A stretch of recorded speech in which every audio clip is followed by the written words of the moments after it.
Hello, Huntington. This is Steve again.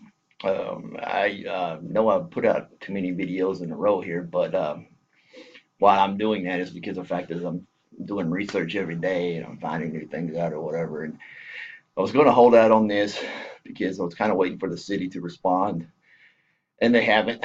I put a Freedom of Information request on the 11th of April.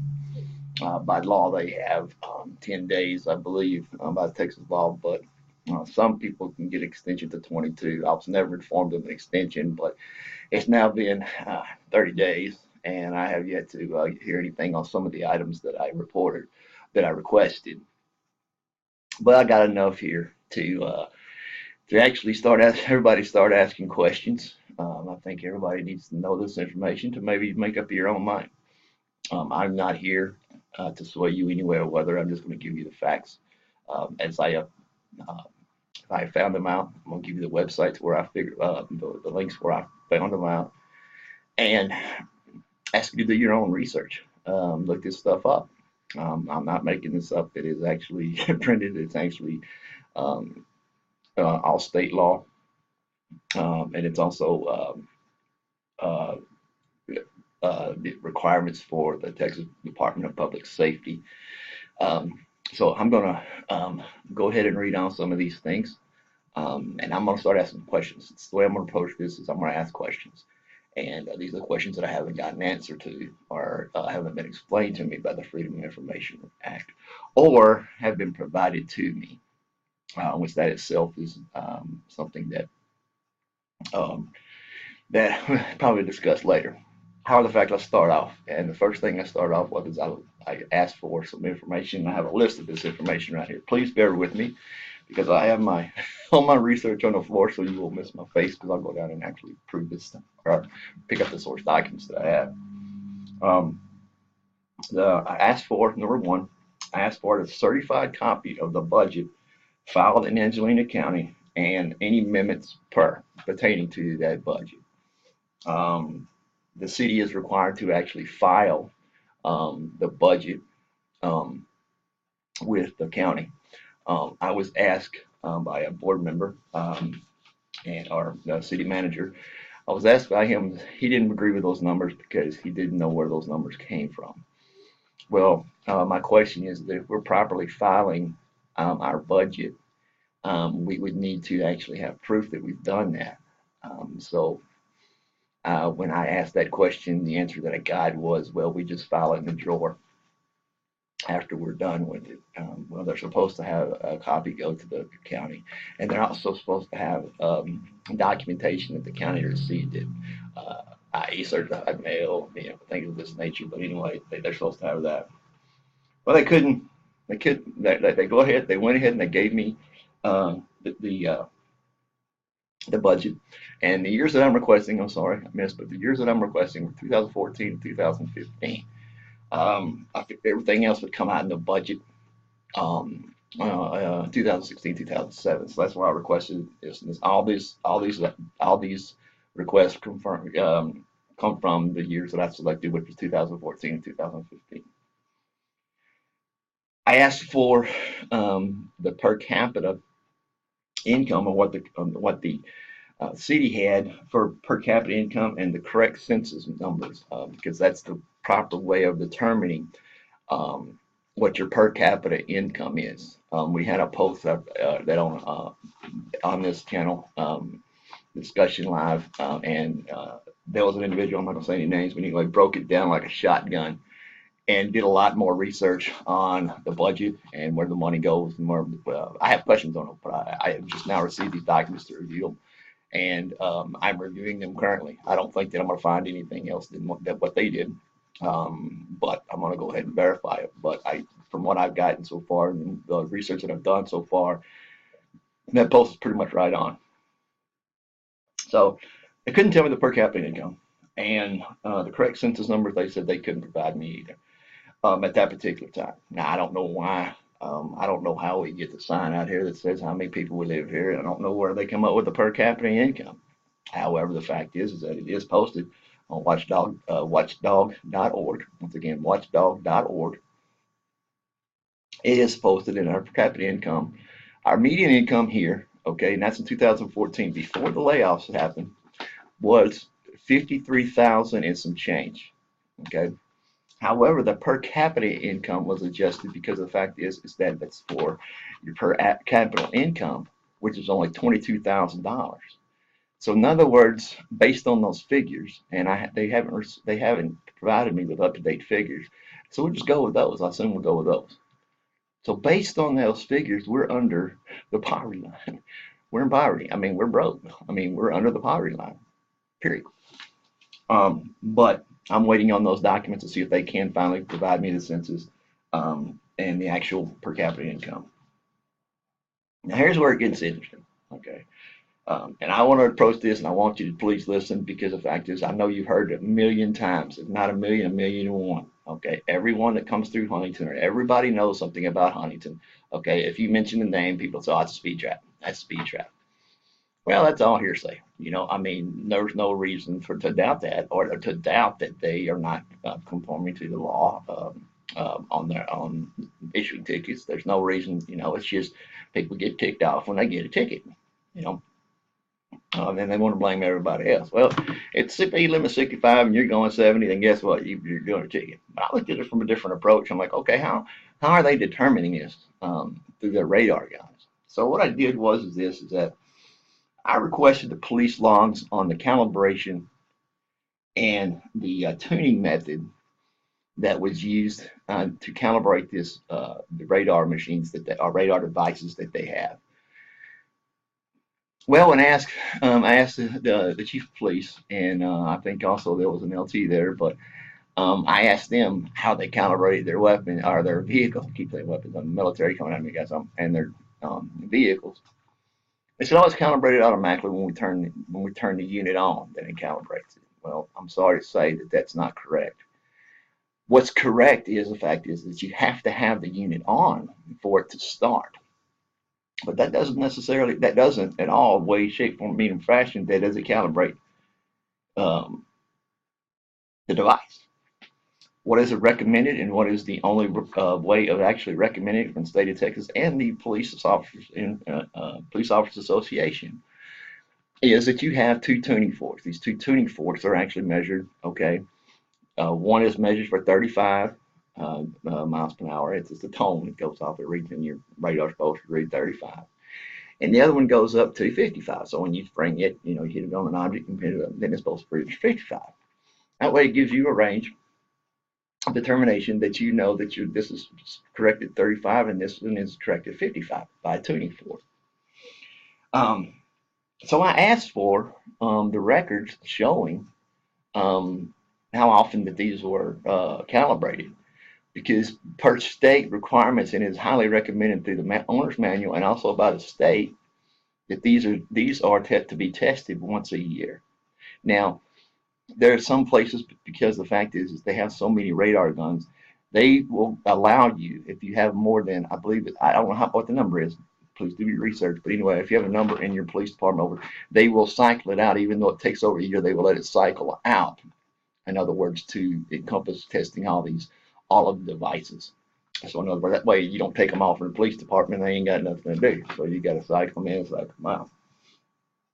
Okay, so I wanted the police logs and I wanted the log of the calibration. In other words, what I'm saying is that if you are logging, or if you are calibrating something device that is going to issue somebody a misdemeanor, you have to make sure that it's correct. So there is no logs. They have provided me no logs as of today of telling me when these devices were calibrated. And normally, and they recommend that it done per every shift. And when I got to reading, the reason why is because the fact is, let's say, for example, you take over the radar unit for the morning shift and somebody's coming on in the afternoon shift.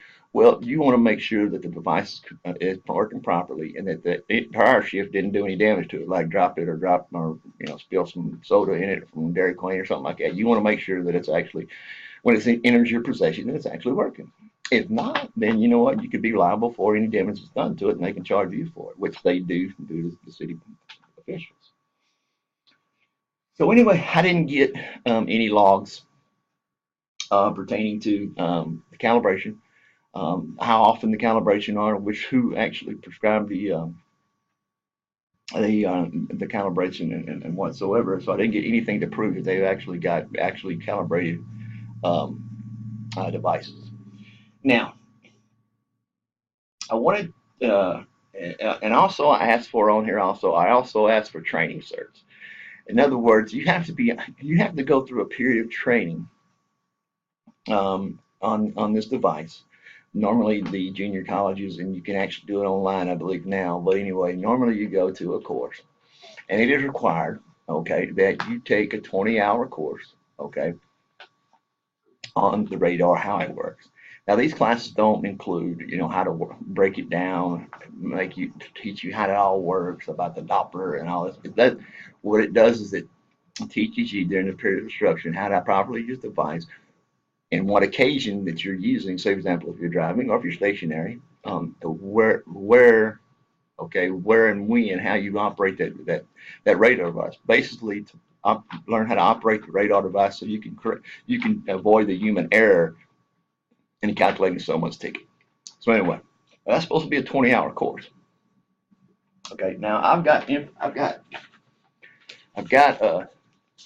they did give me some of the certifications. I don't know if you guys can all say that, but anyway, you can trust me. I got these. Okay, now this is one's for Officer Wade.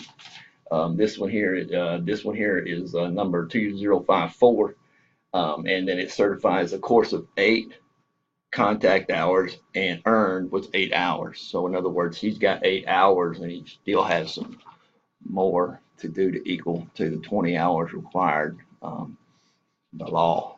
So we don't really have the training to be able to provide as of yet. And this is an ongoing training. You can take, one class, you can take 2 classes. Normally held in like 3 classes, so you would have to attend 3 classes. But anyway, he hasn't met the requirement of the 20 hours.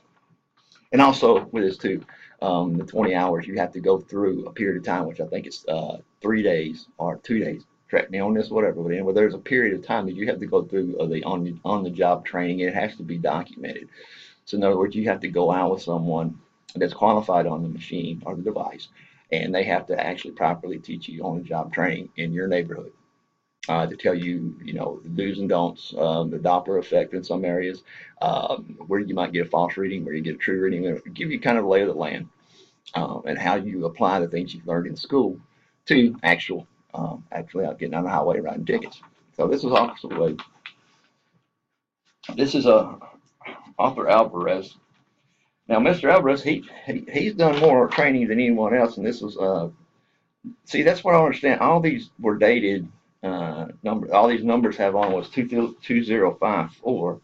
So I believe that's a course number. I believe that's what it is. But anyway, Officer Alvarez, he only has 12 hours.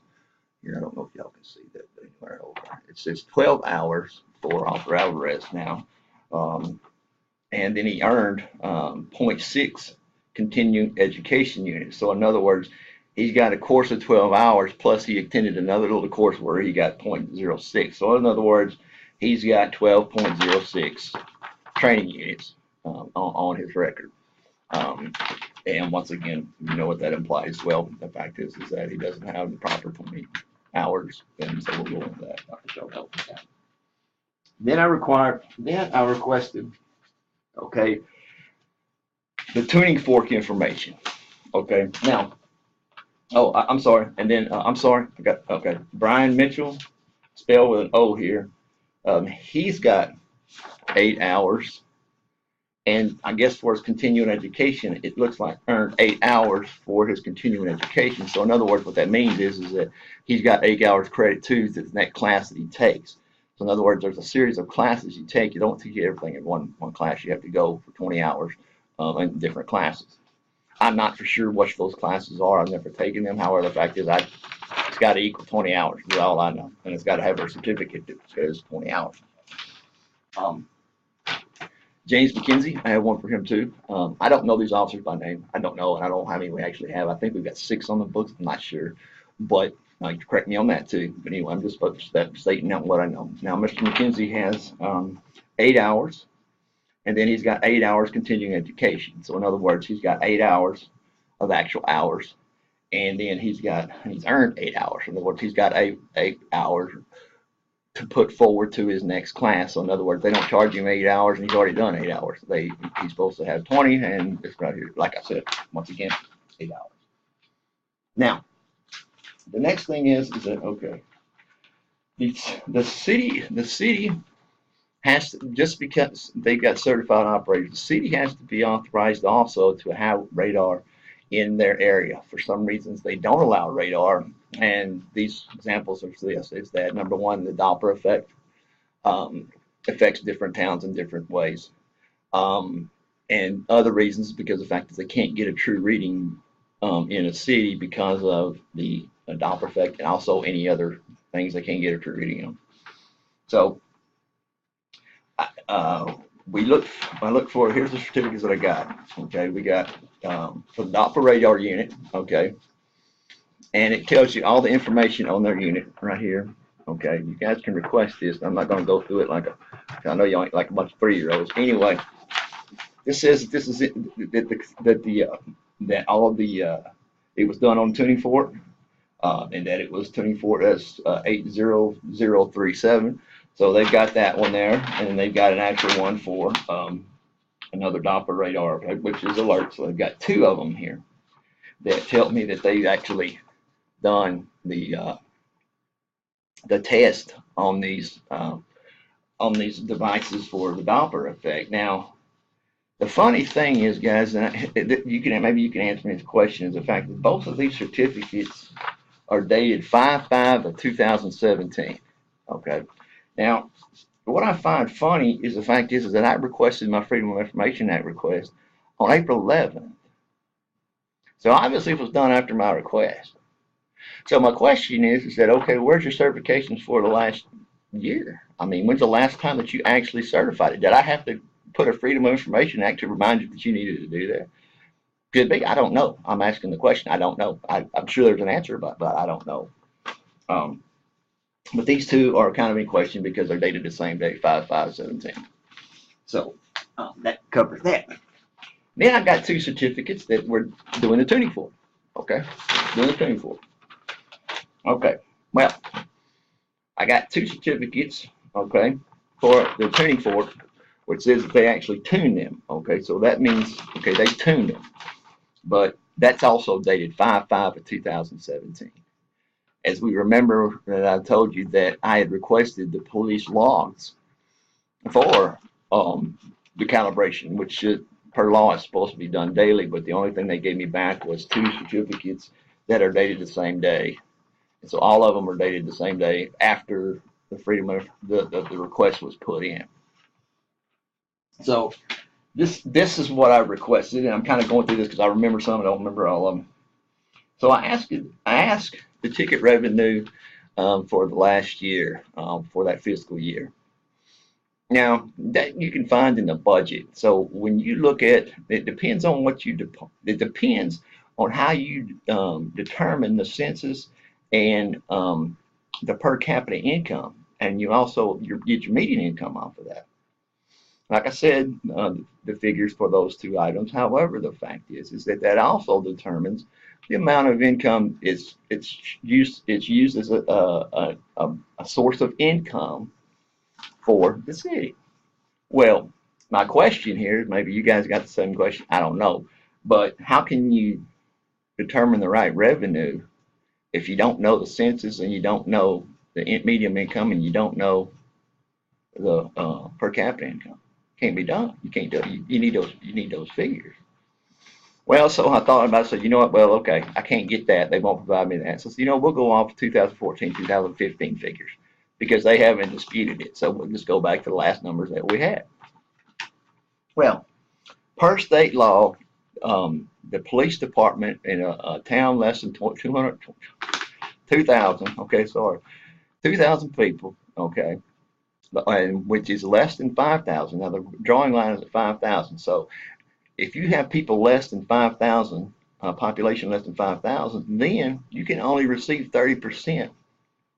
Only 30% of the revenue for the city can come from moving violations, i.e. traffic tickets.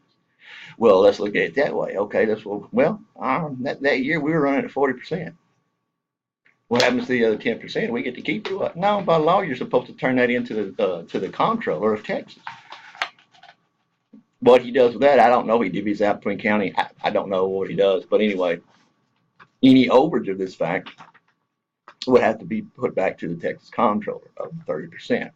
Well, we don't have no record that we've done that. If we've turned it over to the comptroller like we're supposed to, then that should be that should be put in the budget, and then that income can be subtracted because the fact is it's not usable income. In other words, we get it, but we got to pay it back. Like Sheriff said, you know what? We don't get all that money. Yeah, because everybody gets their hand out when you're doing a speeding ticket. So the fact is, my question is that does that mean we need to write more speeding tickets? I mean, I don't know. Okay. So I don't know the ticket revenue for the last fiscal year. Like I said, it can't cover more than 30%. Then I asked for complete review of the signs here that we have in the city of Huntington. And the reason why is because the state will come out and they determine where you need your speed limit and what it should be and what it shouldn't be. And I had a question on that because the fact is that our speed goes rapidly down, from down over here to like 65. I know this because I live on Gibson, and you know what? You ought to hear them trucks trying to stop when they come down there, sound like a darn earthquake. So a question then about the signs. I mean, dang. Well, come to find out that every police department, okay, and it's pretty much the general rule that every police department goes by this, is that they have to allow you time to slow down. So in other words, if you see a speed limit at 65, they give you 1,000 feet to slow your roll, okay? Get down the speed limit, okay? That's not done here in Huntington. We don't do that, but that's just a form of courtesy from the police department. They don't have to do that, I don't guess. But it also brings up the fact is that how many people come over that hill, and when they come down that hill, they see the sign, they just slam on their brakes. That right there that'd be a safety problem. And they've had accidents out here because of that. Because the fact is, number one, is that people are slowing down. There's people behind them. Imagine hauling a boat, and you got somebody stopped right in front of you. You don't have a problem there, Then the next thing is right here too on Gibson, when we come up where it rains, and all goes to one lane. So in other words, that sign's sitting back over here, and then that tells you can do 65, but it's 2 lanes, and it automatically goes into 1 lane.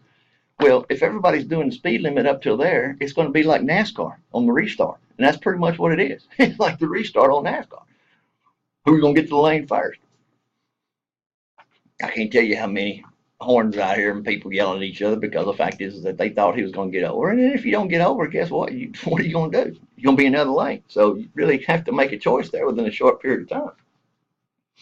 But anyway, the ticket revenue, that's the law, 30%. Okay. So I asked for the speed signs, and they didn't give me an answer on that.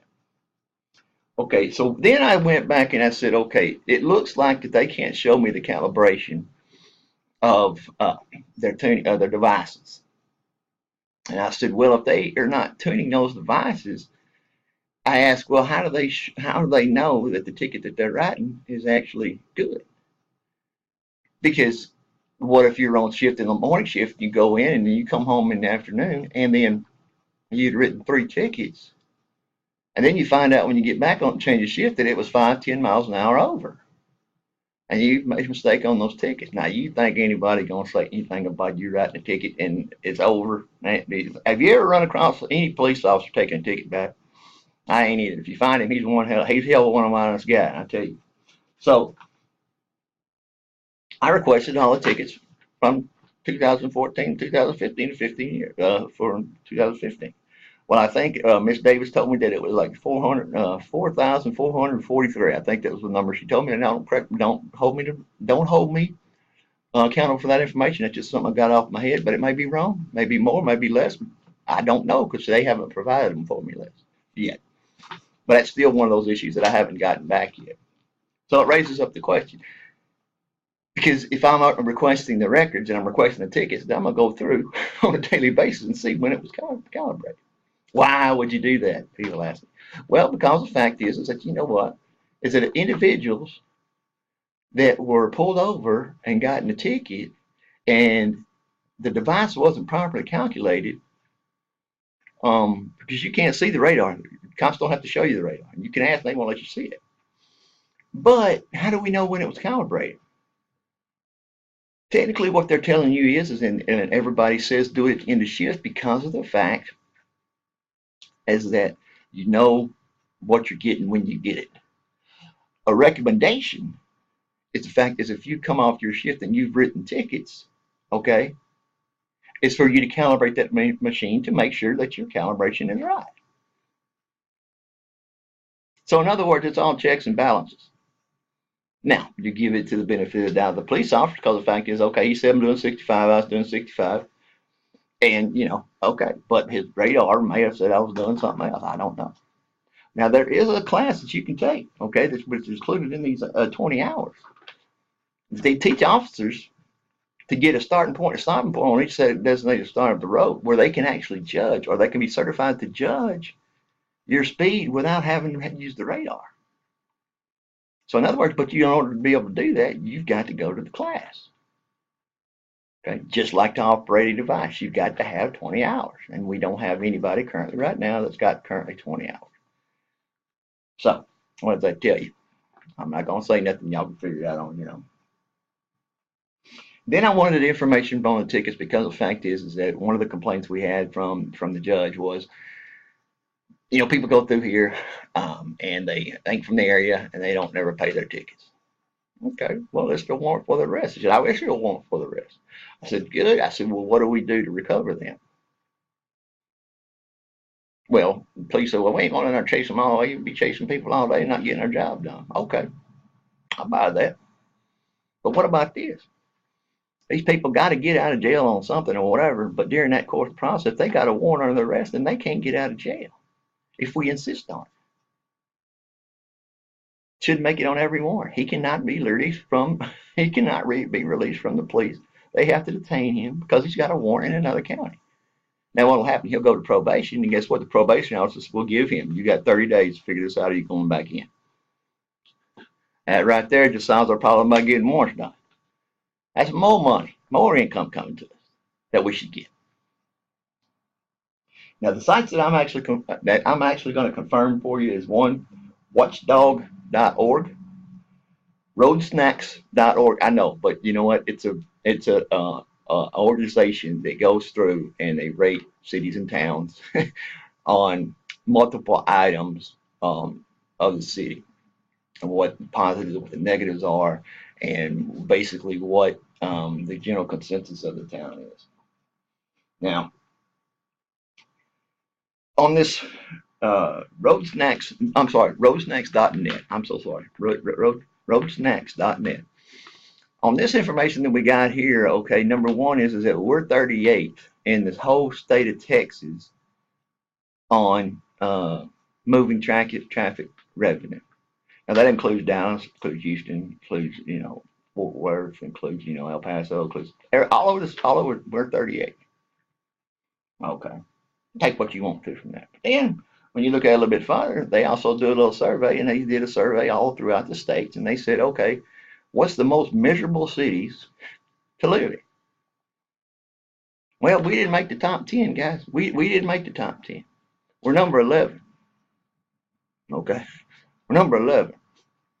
Now, Mr. Stewart, he was going to say that, you know what, whenever you tell him something and he don't like it, that it offends him. Well, I'm sorry, sir, if it offends you, but the fact is, you know what, people need to know the truth. And we need to know, and we need to get answers from them. If I'm wrong on all this stuff, then go ahead and tell me. Take me out, cuss me out, or whatever, and tell me I'm wrong. Tell me where I'm wrong. Show me the proof that says that you properly calibrated these items. Now, the other article that I want to bring out or to let you know about is www.kvue.com/news investigation defenders and citations nation Texas and speed traps. And then if you look at the Houston Chronicle, I'm not for sure of the date, but it was back in 2014. The Chronicle came up here and did a story about that issue, about the speed trap issue, and then our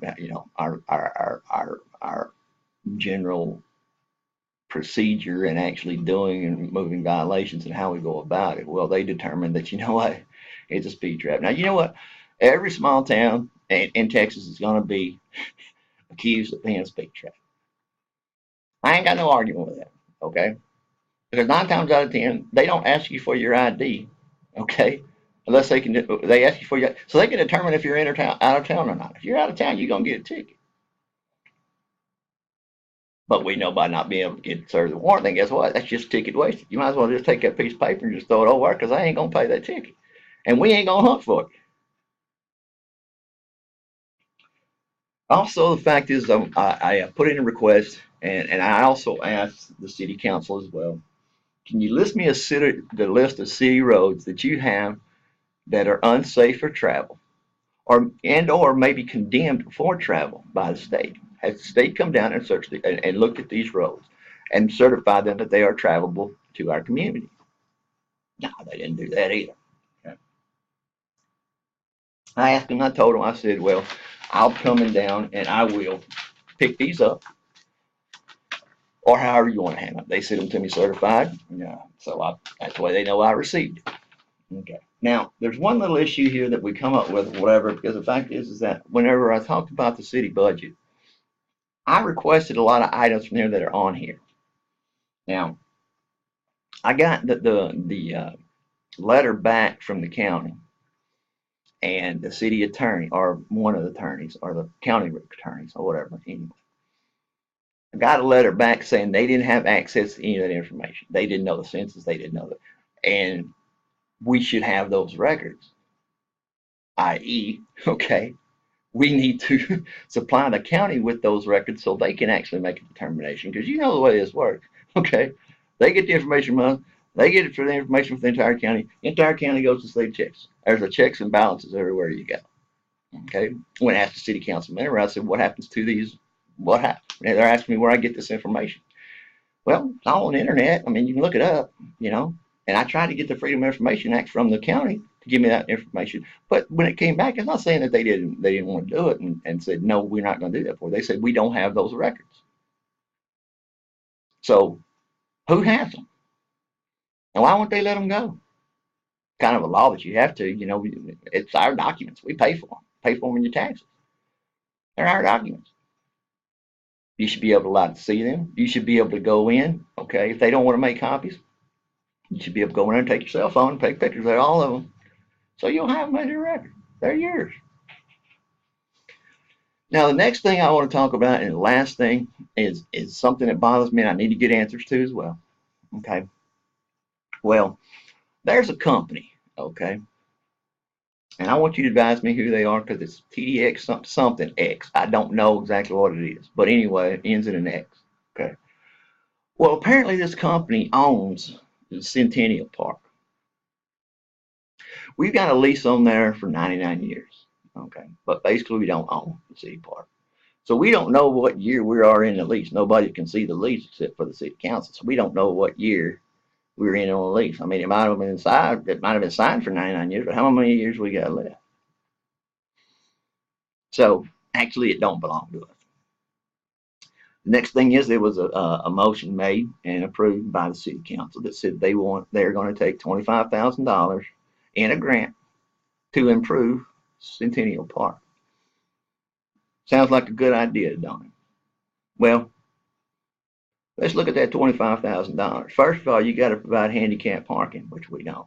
You got to have roads that can actually accessible to Centennial Park, and you got to have some parking, which they say the First Baptist Church has agreed. Now, I don't know about you, but the fact of the matter is that just because you said somebody can borrow something, it's like me going out and saying, I'm going to borrow your shovel, okay? Pretty soon, it's like, get your own dang shovel. So we parking over in the First Baptist parking lot. Well, I thank the Baptist Church because you know what? They're looking out for the needs of the city, and that's the way they're donating. That's great. But as I mentioned before, I don't want to be the one to tell them they can't have their prayer meeting on Wednesday night for women. I don't be the one to tell them on Saturday when they're having a revival or they're having some kind of some kind of celebration and have a bunch of us come parking in there looking for going to the Centennial Park. We shouldn't have to park there because of the fact that it ain't ours. It ain't the city's. The city needs to provide parking for the actual events that they have, for the property that they are improving. Well, we think about the 25,000. Well, including all that, the handicap parking. We'll put the parking aside for a bit. But the handicap parking, they want to redo the sewer system because the fact is that I guess they have a problem with that or whatever. Then they want to build 2 buildings here, and they kind of want it like at the whistle stop or whatever. Well, that's all fine and good. I mean, they sounds good. Then they want to build a walking trail. Okay, okay, that sounds good to me. But that $25,000 don't really seem like it's going to go that far. I mean, y'all do the math. And the next thing is that we're supposed to take their word for it, the city council, that there's going to be further grants behind this. Well, first of all, I want to see a bid on how much it's going to cost all this. Because if it exceeds $25,000, I don't want to have to pay the taxes on it, or I don't want to have to pay some other fee for a property that ain't even ours. Okay, that I don't know how long the lease is. I don't know what the parameters are on this lease. I don't know if they can just come in and take over anytime they want to. It's a big company; they can do that. What happen if they found a natural gas supply underneath that property? You think Huntington would have anything to do with it? Heck, no, at least it's been broken in a heartbeat and they'd pay the fine. But the fact is that you know what? They're doing all this, and then they want to put a walking trail in there. Okay, we'll put a walking trail in there, and guess what? It's going to be flooded because the fact is, you know what? It's in a flood zone. So then they got to haul in all this dirt to make it where you can actually walk on it. You don't have to walk on it with waders on. Now, all this upkeep is supposed to come from volunteers. When y'all know the fact that, you know what, you can't volunteer at the Centennial Park because you can't even volunteer to go down there and mow it because the fact is, you know what, it's too damn wet to mow. I think the city's writing a few checks their butt can't cash. Do you have people that are volunteering to come down here? Do you have people that are actually going to take care of this? Because the people who are giving you $25,000 have told you all the maintenance will be volunteer. Well, I don't know about that. But here's some of the things that I found out. I formed them in questions, and I haven't really I haven't slandered anybody because the fact is I just told them what they said to me. It may not make them happy, and they may be mad at me, and they're going to treat me like doo doo. But I don't know. For me, it's just the fact is that I think we need to know everything. I believe that the transparency means that we get to know everything, but it's humanly allowed. Okay. And the next thing is they always good about closing these meetings. So we're gonna have a closed meeting. Okay. But the fact of the matter is, in order for it to be a closed meeting, that attorney's got to be there the entire time. If the attorney does not attend, it becomes an open meeting. You can barge right in there if the attorney ain't there. That thing just went from a closed meeting to an open meeting. They didn't expect that. So these are some questions that I have. I've named names on here because I've asked questions. I think I mentioned Miss Davis' name because she's been a sweetheart. She's given me all this document. Last little thing I want to tell you though is, hey, how'd you get all these documents there, Steve? Well, it's a Freedom of Information Act. And then the city hit me with come back and say, well, to get all this information, it's going to cost you $884. Okay. But I use my note along in there. You know what? If I request this information and it's in the best for the public interest, or the public has a right to know, they waive those fees. I haven't received anything over $100. 100 pages. If it's 100 pages or less, then I get them for free. They can charge me a service charge, which is $40. So in other words, I ain't got to pay for the city time. That's what you do. That's your job. I'm sorry you have to have an attorney to go do it, but the fact of the matter is it should be right there at your fingertips. You shouldn't have to have an attorney tell you how to do your job. And then have that attorney charge you for it. So everybody that has been cooperative to me, you know what? All I'm doing is asking questions. I'm not putting no blame. I'm not putting any slander. I'm not doing anything. I'm not threatening any way, shape, form, or fashion. what I'm doing is I'm actually utilizing my rights or exercising my rights that I have. Because if I get these documents and I can get it out to the public, that's part of us being citizens, and share it with you. That's part of us being citizens. It was a note brought to me too that the fact is, you know what? Only 160 people have actually voted. We don't get enough people registered to go vote. 160 people. Pitiful. And y'all ask if y'all want change and y'all want to do something about it. Well, the change is effective at that darn election vote. And I already got an individual in mind who's going to be mayor. I want to do everything I can, everything I can legally to get her in. Damn. But anyway, do I expect backlash? Yes. Y'all don't hear from me no more. Y'all know what happened to me. Do I expect special looks and then talking behind my back and all? Yeah, I do. Been done to a lot of people. Been living here. I helped my daddy disown me because of the fact that I don't want to have to come down here and run their name down and well, you don't have to, Dad. Because the fact is, you know what? It's all on me. Because I've done my research. And a lot of people didn't think that I would actually be able to get this far because the fact is, you know what? Maybe you're smarter than what we think. Because the fact is, you know what? I look stuff up. And everybody here in Huntington can do that. So I challenge each one of you that listen to this video today. If I am wrong, then just tell me I'm wrong and just show me where I can prove it. I want to pass on some of you guys some of these web links here for you. I don't take too much time, but I'm going to pass on these web links so you guys know I ain't just BSing. Okay. Police radar information. Got my thing up here. I need to get that down. Okay. Police information. Oh, here we go. Police radar. It's on COPRADAR.com/index HTML, and it's that number, not the hash marks, or no, it's the darn anyway. That thing there, yeah, it keeps the river away. You know that one there. I don't know what you call it.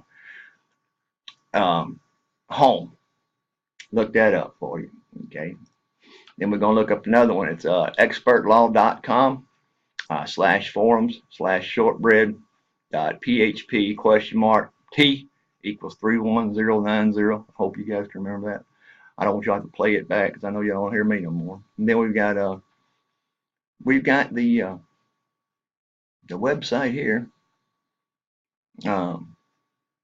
Huntington, speedtrap.org. I think I've given you that one. Okay, we got that. Now let me just quote something here that was put down by an individual. Okay, and this will give our merchants just a little bit to understand. Two overly ambitious super cops wannabes. Okay, that's not my quote. Okay, may have left the jurisdiction and they're hiding out writing tickets. But that kind of like it's like kind of like law stalking. You know, it kind of returns to that because it's like you can't lay in wait for somebody. They determined if this guy was out of town, and he said, yeah, well, they ain't seen him before. He gave him an ID, and then you know he's out of town, so he got a ticket. But then he said, like a lot of others, okay, and he's writing me from Jasper. He said that a lot of others that he knows is that they come up here to go fishing and stuff, and they used to stop for gas, food, and groceries. They even name them. They stop by groceries or groceries, and never they won't do it again.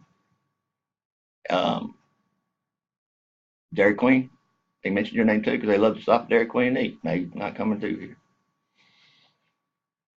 And Dairy Queen's been there forever, you know, but they just say, no, I'm not going to. The Chevron station that they talk about, they used to stop there and get gas. They don't want to come here no more, so they don't get gas in Huntington.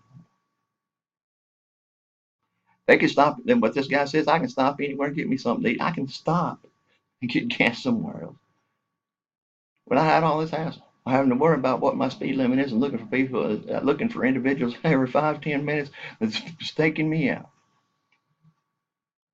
And let me ask you this before I leave. This is the last point I'm going to make.